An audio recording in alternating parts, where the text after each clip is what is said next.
أعوذ بالله من الشيطان الرجيم بسم الله الرحمن الرحيم اللهم عجل لوليك الفرج. हज़रत अमीरुल मोमिनीन अली इब्न अबी तालिब अलैहिस्सलातु वस्सलाम नहजुल બલાગાની અંદર હિકમત નંબર 177માં ઇરશાદ ફરમાવે છે કે ખરાબ માણસને ઠપકો આપો અને નેક લોકોને સારો બદલો ઇનાયત કરો. ઇમામ અલી અલૈહિસ્સલામ ખરાબીને રોકવાનો રસ્તો બતાવે છે. બુરાઈને રોકવાના ઘણા રસ્તા છે, તેમાંથી 3 રીત આપણી સમક્ષ બયાન કરવામાં આવે છે.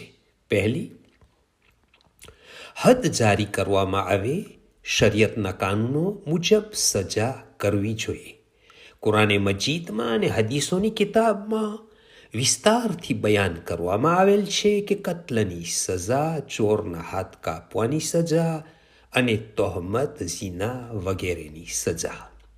બીજું, ખરાબ માણસની ખરાબીને દૂર કરવાની બીજી રીત એ હોય છે કે તેની સાથે નેકી કરવામાં આવે, જેથી તે શરમમાં બુરાઈને છોડી દેશે. આ વસ્તુ તરફ કુરાને મજીદમાં છે કે ખરાબીને નેકીથી દૂર કરો.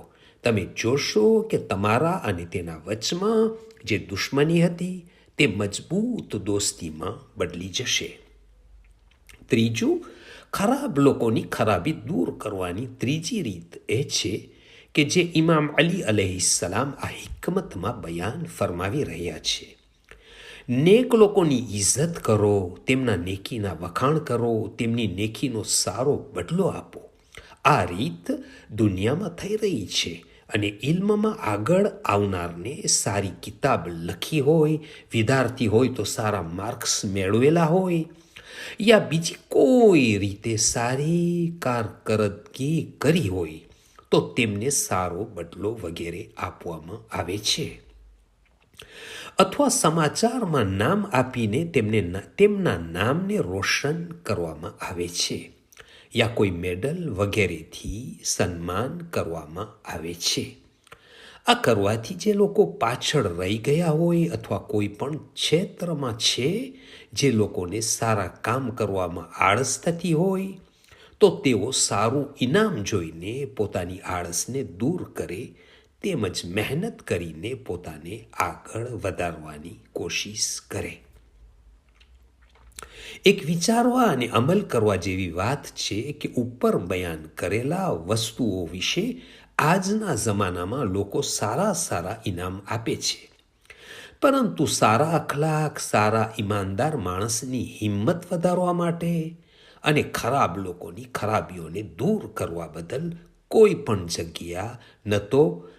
પણ જગ્યાએ ન તો ઇનામ આપવામાં આવે છે કે ન તો તેમની નેકીની કદર કરવામાં આવે છે. અમુક જગ્યાએ તો નેક અને સારા માણસને બેઇજ્જત સમજવામાં આવે છે, જે ઘણી અફસોસની વાત કહેવાય છે.